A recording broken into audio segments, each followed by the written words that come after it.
Welcome back to ESBR Boxing's YouTube channel. Delighted, as always, to be joined by Niall O'Connell. This is a video regarding what is next for Zelfa Barrett after his fantastic victory over Jordan Gill that we saw last night, 10th round stoppage. Controversial circumstances. We've done a reaction video on that. Please do check that out if you can. It was posted on our YouTube channel yesterday. Niall, good to speak to you again. Have you gotten over that fight yet? Are you still thinking about it? How, for those who haven't seen it, how would you sum up that fight in a minute or less? Yeah, I really enjoyed it. Definitely still thinking about it. As we spoke about in a reaction video, I didn't think I'd enjoy it that much, to be quite honest with you. I didn't think the styles of it gel well. And again, to sum it up, I think we both spoke about it in the reaction to say that it wasn't a blood and guts war, but it was technically fascinating.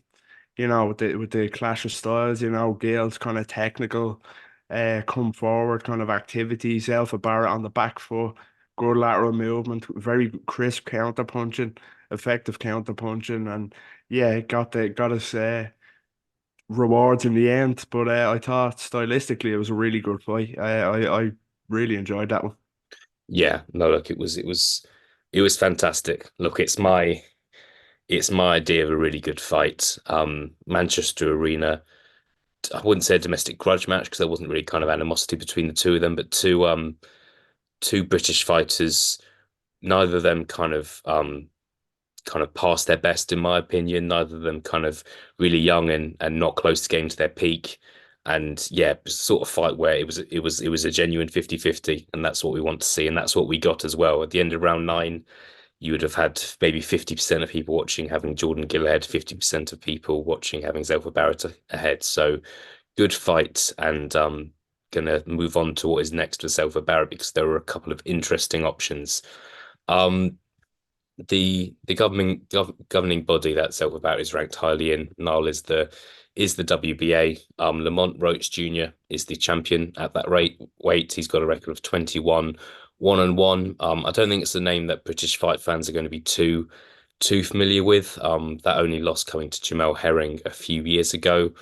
Um, it's unclear whether Zelfa Barrett could fight for a world title, possibly next, possibly beginning of next year and this year.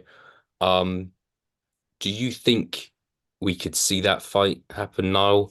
And do you think it is a winnable fight for Zelfa Barrett if it goes ahead?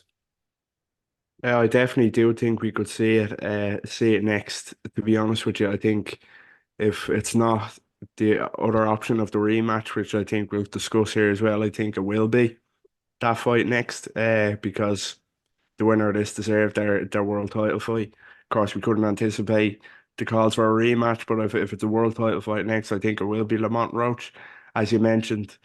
The way the governing body, was ranking within that particular governing body will kind of make sense. And Eddie Hearn as well during the week spoke about kind of earmarked Lamont Roach too for the winner of this one. So I do think we will see it next, to be honest with you. And in terms of it being a winnable fight, I do think it is a winnable fight. It's the most winnable, I think, out of the other champions. We spoke in the videos and the build up to this.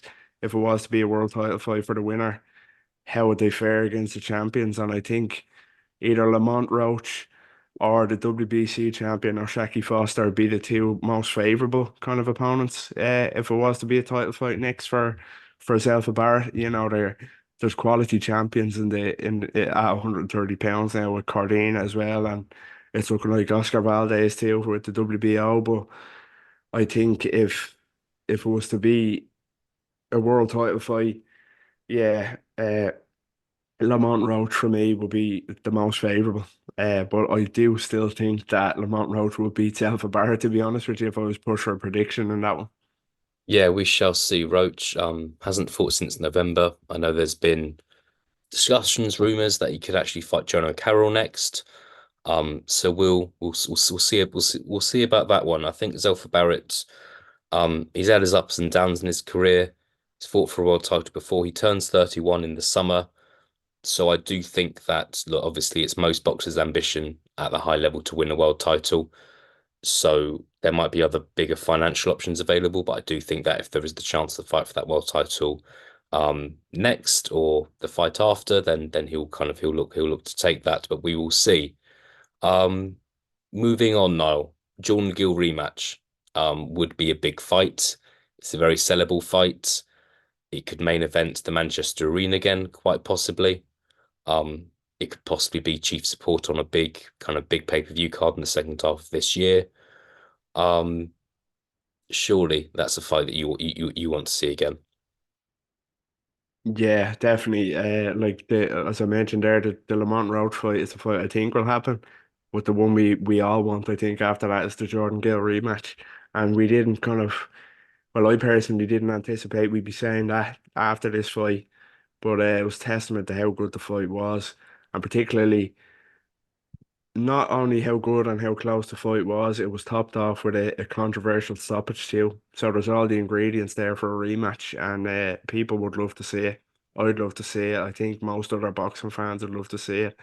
But yeah, I know we were gearing towards talking about world titles only for the winner of this, but the one we want is the Jordan Gill rematch, and it's such a crucial fight for both men too. Like Yeah. there was the talk of where does the loser of this one go, and it's a long way back for the loser, but Jordan Gill deserves another chance at that with how good he looked, with how close it was, and the nature of the stoppage. So yeah, the rematch next for me is the one. Yeah, definitely. Look, I want to see the rematch for a couple of reasons. One, I'm not a massive fan of belts in boxing. I understand why boxers are fans of belts because that's kind of what they train for and what they can look back on when they're retired. But I just think that I just think it's a much more desirable fight from a fan's point of view. It's a bigger fight. And also, yeah, if that fight doesn't happen, I'm not sure where Jordan Gill goes, probably not to a very big stage. But for him, I hope the rematch happens as well. Got to ask you now. Um, correct me if I'm wrong. Did you have in your final prediction video, did you have Barrett winning this fight or did you have Gill? I can't quite remember. I had Barrett, and not to brag, but I had Barrett Yeah. stoppage as I well. know. So I Yeah, I remember had you and Barrett Elliot stoppage. Grigg disagreed. One of you said Barrett late stoppage. One of you said Gill late stop. Yeah. So, a bit late, but congratulations. Not an easy fight to predict. So you got that late stoppage. So you Thank went for you. Barrett late stoppage in the first fight. You were absolutely bang on. Um, if the rematch gets made, what are you thinking? Barrett again, or do you think Gill would make it 1-1? I'm gonna go with Barrett again purely for the fact that every time he kind of landed something significant on Jordan Gill, he hurt him. Even early on in that fight, as well as Gill fought with his kind of technical boxing and his activity and how sharp he looked, he never put a dent in Barrett. He had a lot of success, but he never buzzed Barrett the way Barrett buzzed Gill with the hooks. And Gill was very easily kind of countered and buzzed there. So I just don't think it comes down to kind of Jordan Gill not having the power to kind of keep Zelfa Barrett at bay or get his respect over 12 rounds. So if I had to pick, I'd go Zelfa Barrett stoppage again, and that one for me. But it wouldn't surprise me if it was that close again. But I just Yeah. think the power is telling, to be honest with you. Yeah, I think look, in boxing, most of the time rematches go the same way. So I think I've got a feeling a lot of people would agree with you, but we'll see. Look, I really hope we do see that rematch. To finish off, now we've kind of got I don't want to say like a wild card, that you've thrown into the hat here, but something that could happen. Someone who doesn't currently have a fight scheduled, a big name in British boxing, and someone who actually is quite close to Jordan Gill. So it would be an interesting storyline. Lee Wood. Um, Lee Wood, whose next fight is very likely to be at super featherweight. We thought we were going to get the Warrington rematch. We're not. Well, it doesn't sound like we are. So it's all a bit unclear for Lee Wood at the moment. He's obviously 35, I believe. So I think he kind of needs to possibly get a move on with getting another fight on the road. Timings wise, we don't know if that's a fight that's going to go next. Lee Wood, I think, is going to try and fight June, July, maybe. I'm not sure if that will be ready, but we're going to discuss it. Yeah, what a fight that could potentially be now. Give us your thoughts on it. I love the idea of that fight. If it's Zelfa Barrett Lee Wood, I think it'd be fascinating. In terms of domestically for British boxing, I think it'd be a huge night. And it'd be a really interesting fight for Lee Wood now up at super featherweight. The only thing I think I can't see it happening purely because I can't see Lee Wood now in other any fight other than a kind of title fight next at 130. I think at this stage of his career, you mentioned 35 now, former world champion, and I think he's coming up to I think he'll go straight into a big title fight. Especially that you mentioned the Warrington rematch won't kind of come to fruition. I think Lee Wood we could see him fight for a world title next, but if it was Lee Wood, Zelfa Barrett, I'd have no complaints. I think that'd be fascinating, especially either in Nottingham or Manchester. I think it'd be a great atmosphere and it'd be a great fight, and I'd pick Lee Wood. I'm fascinated to see how Lee Wood is going to look now up at super featherweight. He looks so good even down at featherweight, but I think he probably look even better now at 130. So I'd love Yeah. to see it, but I can't see it happening. I'm gonna I'm gonna politely disagree with you, and I do part of me we're gonna I'll put a tweet out at some point and see what sort see what sort of reaction we get.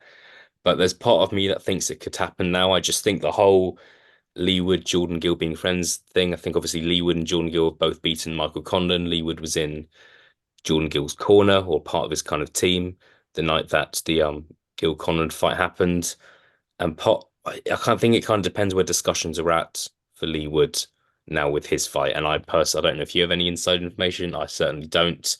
Mm. Um, but it interests me. I know Josh Warrington was there as well tonight for what it's worth. That probably doesn't mean anything.